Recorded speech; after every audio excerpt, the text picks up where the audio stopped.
the Making a Difference Professional Development Day. I'm in St. Louis, Missouri. I've got a couple of individuals with me, one from Illinois and one from New York. So we'll go ahead and let them introduce themselves quickly, as they're going to be a part of this conversation for the next 15 or 20 minutes. Kristen, go ahead, tell us who you are and where you're from. Good morning. My name is Kristen DiGiorgio. I'm from the southwest suburbs of Chicago, the Chicagoland area. I teach at Mattia Valley High School. I'm an English and a journalism teacher. And you've done the 6-word story. I've done the 6-word story, and I love it. All right, we're excited to hear from you about that. And then Larry, go ahead, tell us who you are, where you're from. My name is Larry Reef. I'm a high school humanities teacher at Roslyn High School in New York, and I also teach digital storytelling. And we've done the 6-word story project as well, and we love it. Okay, awesome. And that's why I've got 2 of you guys on here today. So I have some slides I want to go through, just a little bit more about me. So I'm in St. Louis, Missouri. I'm a multimedia instructor. Today we're going to talk about 6-word stories, 6 unique shots.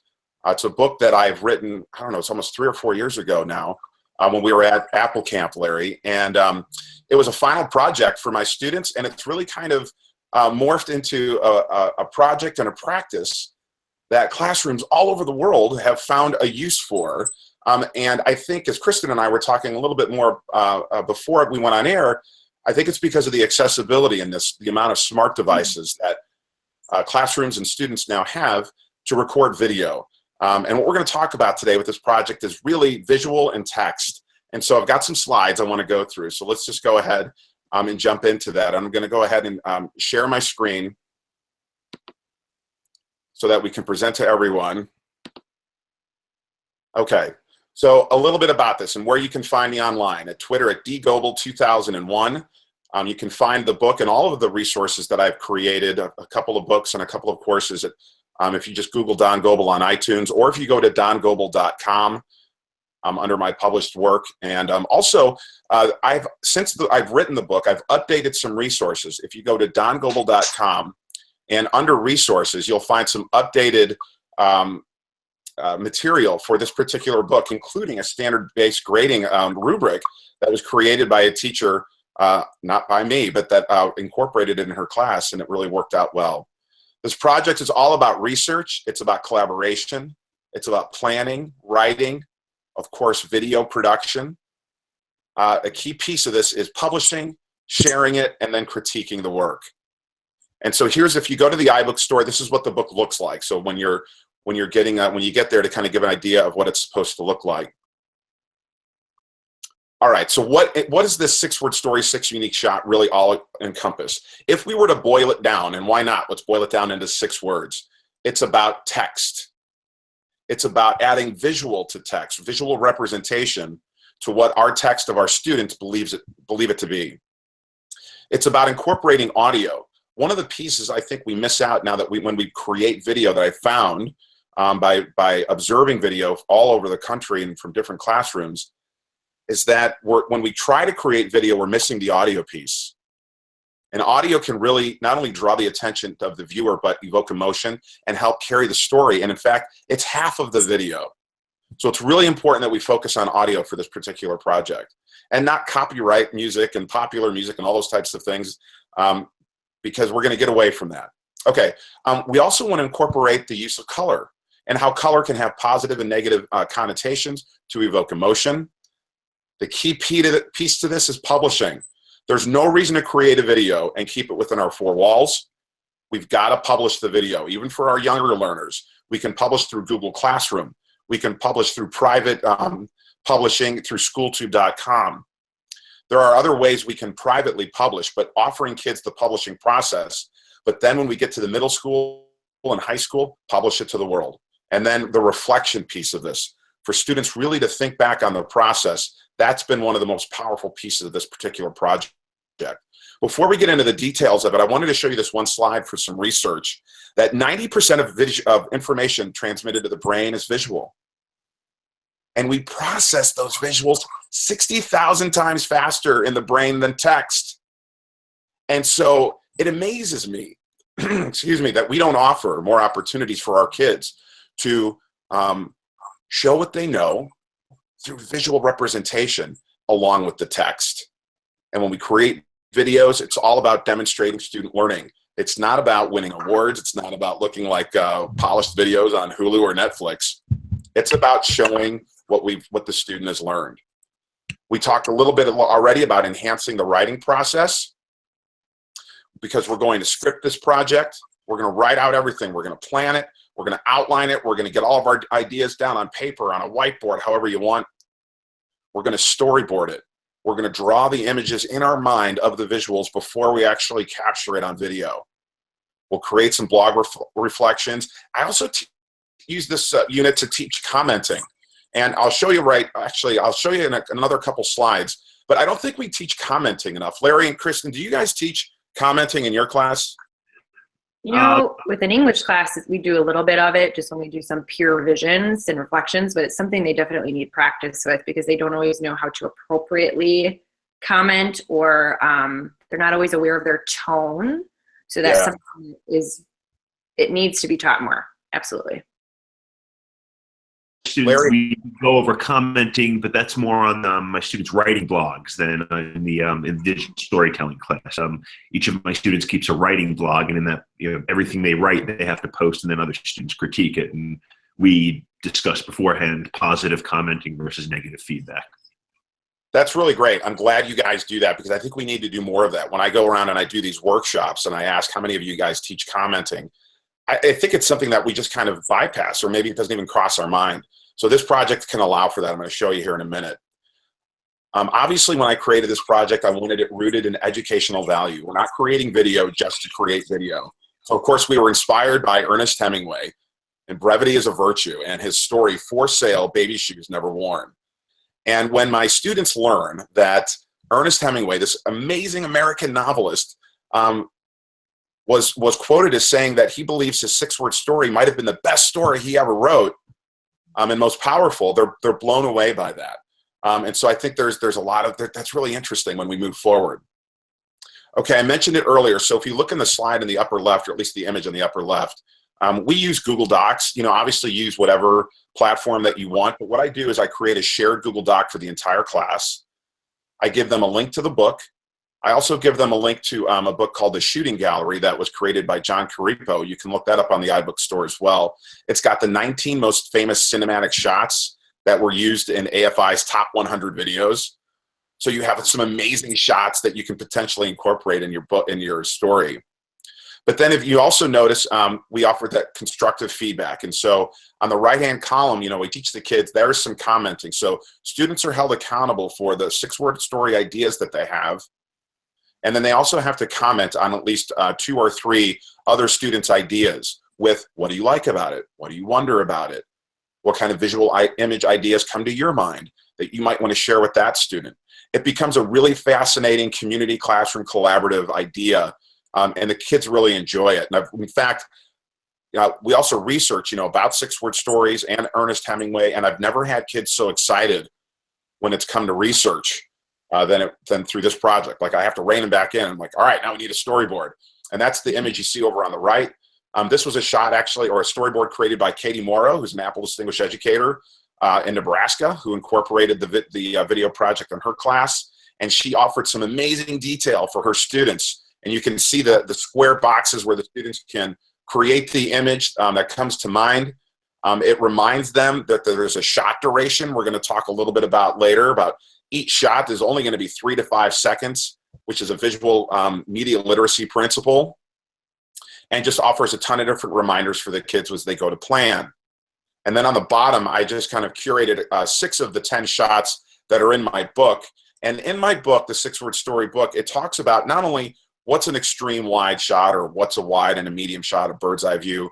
I mean, that's great, but why do filmmakers use those shots? What types of information are those shots detailing? For example, the extreme wide shot is setting the stage, setting the story, to the wide shot of revealing a little bit more of our character, to the medium shot where you can see our character's face, to the tight shot, which might be kind of tough to see on the slide, but there's a little sticker label right there that reveals the character's name, to the bird's eye view shot at the end where it's like, wow, why is he off the bike now? So it leads to, there's a lot of different information that can be revealed in each shot. And so I mentioned shot duration. And this is what's really important. And Kristen, I'm going to ask you to jump in here in a second, but when we go to record shots, a good video production principle is to record a shot for a minimum of 10 seconds. That way, if we want to edit it down, we can grab only the best 3 to 5 seconds per shot. And so if we're only using 6 shots, bulking project require, it's only an 18 to 30 second video, which when you ask kids, when do they see those types of videos? They'll tell you either commercials, or they'll tell you more often than not, banner ads on YouTube. And I ask them, what can you do after 5 seconds? I'll ask you, Kristen and Larry, what can you do after 5 seconds on a banner ad on YouTube? Go right past it. Go right past it. So what do we have to do? So what do we have to do in the first 5 seconds? Hook them. We really need to hook our audience.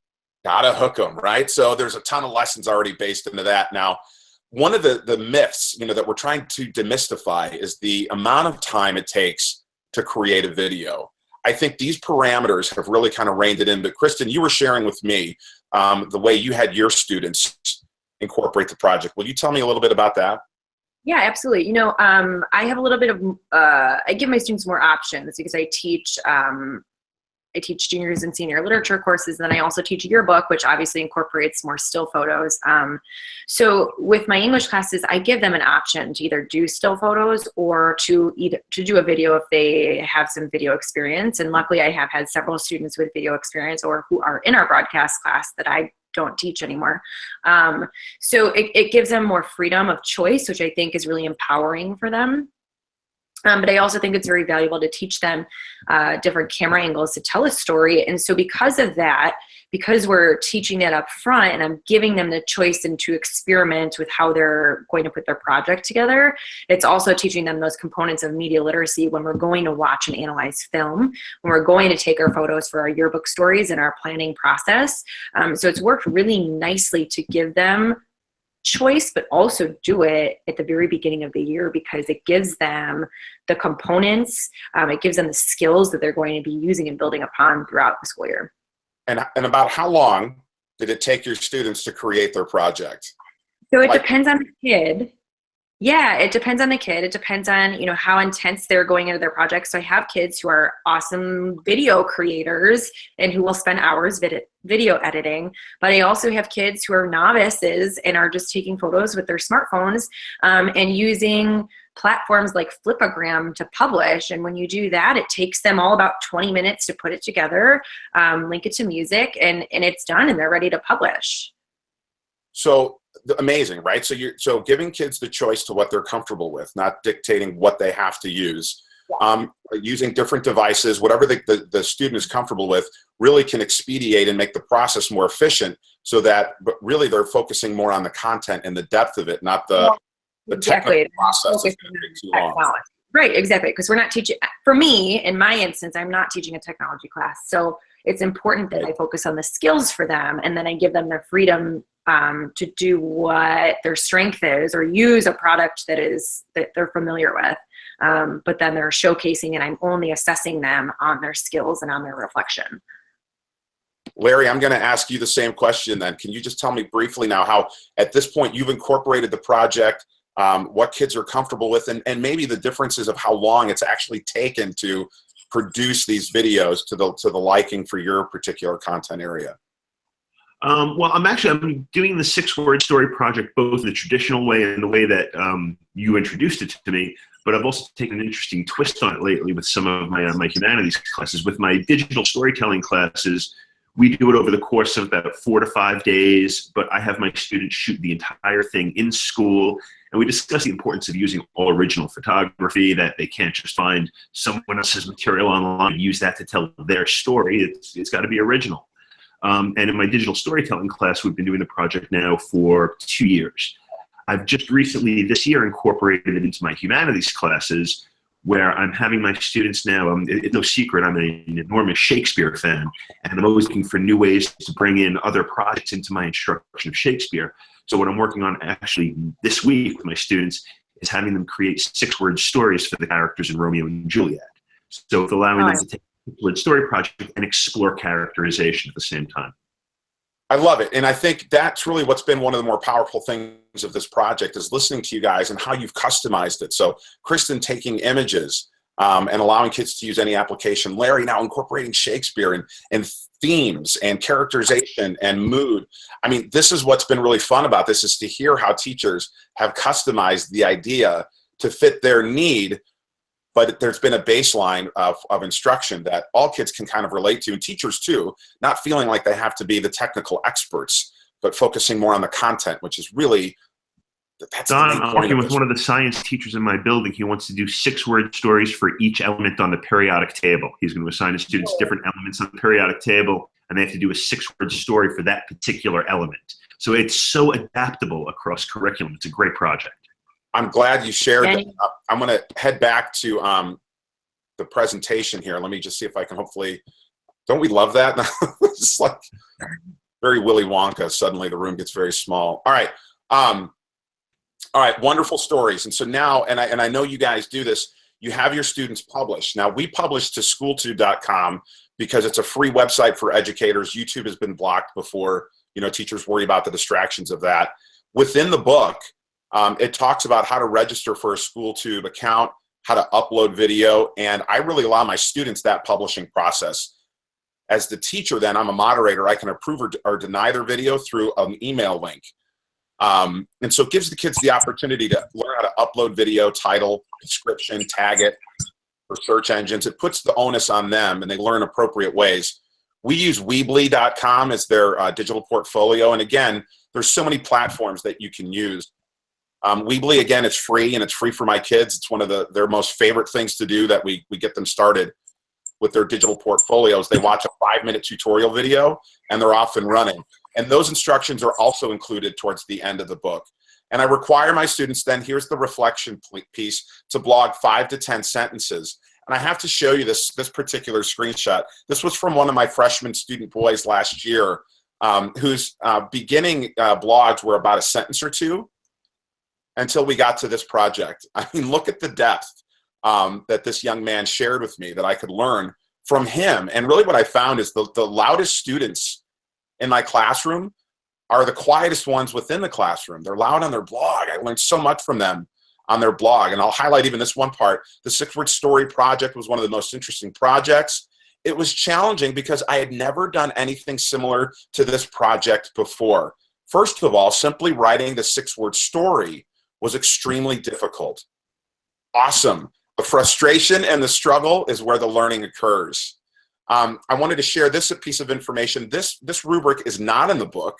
The book does have a rubric. However, I added this one, again, I mentioned earlier, from a teacher who incorporated the project, and you can find it at dongoble.com under the resources page. If you go towards the bottom, I've updated some 6-word story resource materials. And I love this standards-based grading idea.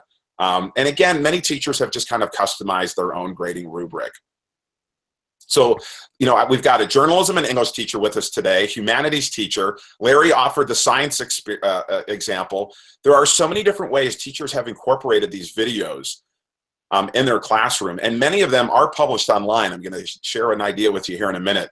So no matter what you teach, there's really ideas and opportunities to adapt. And Kristen, we were talking before we went on the air about the class mottos. Yeah, let's talk about that for a second, because yeah. Go ahead. Over my 7 years of teaching, I have just felt most successful this past year the past 2 years, when I start working and build my class community at the beginning of the year. And lots of teachers do this all the time, but when you're really setting the tone of that community in your room, it makes all the difference. So I have a first-hour class. Our first hour starts at 7:25 in the morning, which is very early. It's junior, English 3, comparative lit and composition. So a lot of these kids are just, it's a struggle for them to get there in the morning. But when you establish something like that with your class community and you give them and empower them to build something together at the very beginning, I would tell you, this is the best first-hour class I have ever had in my 7 years of teaching, because they built a community together with this. and they feel very close to each other. We often say, you know, our classroom is more like a dinner table where we're sitting around and discussing because we have great positive relationships together. And I think that this 6-word story and building that as a class is something that you can set the tone for your entire year. You know what's that? I love that anecdote you just shared with me, and what the other places where I've heard this work are with the younger grades. You know, kindergarten through first, second, or third. They're like, well, I'm not quite sure how to incorporate this in my class. And there's been teachers then they've used the entire class to create the 6-word motto for their classroom for the year. What will their learning goals be? What do they want to accomplish? And again, it goes back to collaboration and community. They've all had a part then in creating the video. And that's kind of their mantra for the year. And I've had teachers then go back and reflect and do another 6-word story video at the end of the year to reflect back on the year that they had. Did they meet the motto of the class? So it's been a great way for some of the younger grades to get involved with this project too, beyond, you know, some of the thematic ideas from books or lessons or units. And really, it's been used, like I mentioned, from kindergarten all the way up through college and beyond. I've had teachers submit stories to me that their students created, even medical school, pre-med students, kind of setting the tone for who they want to be as a physician someday. They've used this project. It's been amazing.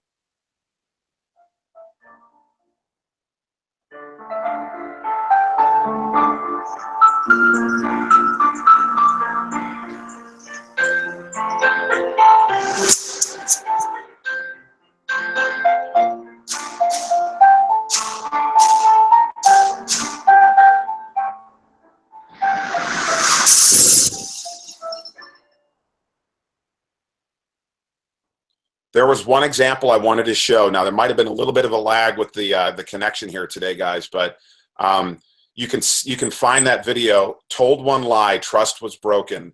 The story that this young man, that was only the 3rd video that my student Keith ever created, but the way he incorporated all the elements of what we shared briefly here today of, you know, a simple text, color, how it was gold and bright and colorful in the beginning, and it was the story of how he told his father a lie, and one lie led to another, and that was the cutting of the ribbon and the bricks, you know, falling like a domino effect, to the amount of depth and preparation for the brick to smash the picture frame. He's like, Mr. Goble, I only had one chance to do it because once it was broken, it was it. So the amount of thought that had to go into that, and there are stories like that all over the place. So if you would like to find that particular video, you can go to lhstv.weebly.com. You can see the link down in the bottom right. Just go to the home screen, or you can go through programming, excuse me, and then find the 6-word story 6-shot video. This also has led to a global project for my students, the Global Student News Network. And one of the most popular themes that have come from this project has been the 6-word story. We've never had so many submissions from all over the world.